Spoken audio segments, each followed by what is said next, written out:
আসসালামু আলাইকুম, কেমন আছেন সবাই?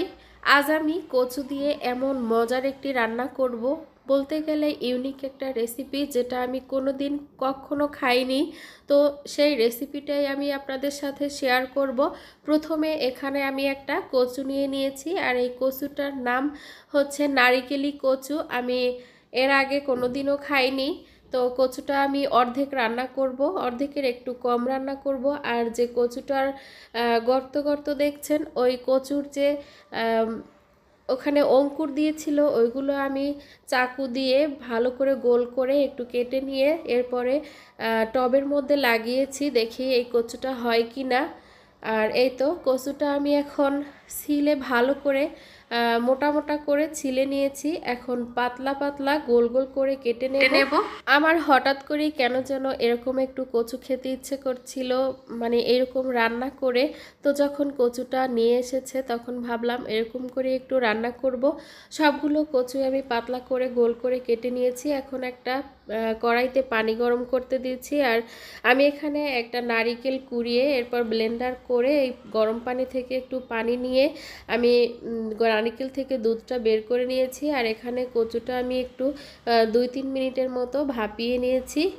এখন এখানে আমি হলুদের গুঁড়া আর লবণ দিয়ে হাত দিয়ে মাখিয়ে নেব। আপনারা চাইলে এখানে হলুদটা স্কিপ করতে পারেন, শুধু লবণ দিয়েও কিন্তু কচুটা মেখে এরপরে ভাজতে পারেন। তো মেখে নিয়েছি, এরপরে কড়াই দিয়ে কড়াইটা গরম করে ভালো করে এরপরে তেল দিয়ে দিয়েছি।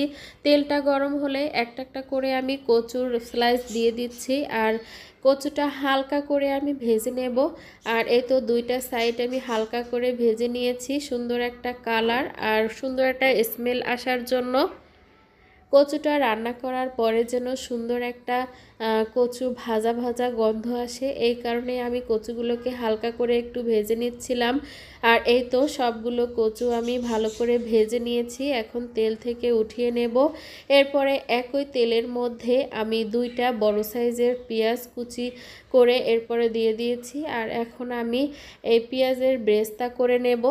পেঁয়াজটা বেরেস্তা করে নিয়েছি, আর এখান থেকে আমি বেশ কিছুটা পরিমাণ পেঁয়াজ বেরেস্তা উঠিয়ে নেব।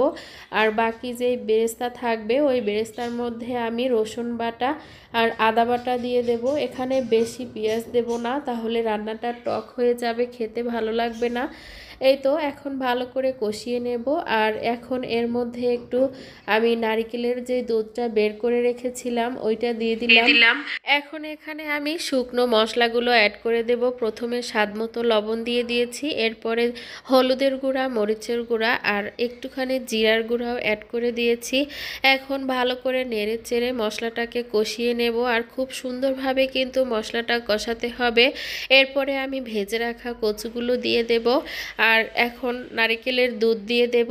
এই রান্নায় কিন্তু আমি কোনো রকম পানি ব্যবহার করিনি, সম্পূর্ণ রান্নাটা কিন্তু নারিকেলের দুধ দিয়ে রান্না করেছি। আপনারা চাইলে এখানে গরুর দুধ দিয়ে রান্না করতে পারেন বা প্যাকেটের গুঁড়া দুধ দিয়েও রান্না করতে পারেন।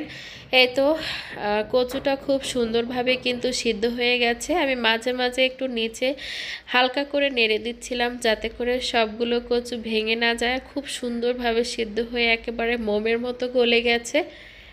তো এখন নামানোর আগে এখানে আমি একটু পেঁয়াজের বেরেস্তা তুলে রেখেছিলাম, ওই বেরেস্তাটা দিয়ে দেব সুন্দর একটা স্মেলের জন্য। আপনাদের কাছে ছোট্ট একটা রিকোয়েস্ট, প্লিজ এইভাবে করে একবার কচুটা রান্না করে খেয়ে দেখবেন, সারা জীবন এই কচুর স্বাদ মুখে লেগে থাকবে। সবাই ভালো থাকবেন, আল্লাহ হাফেজ।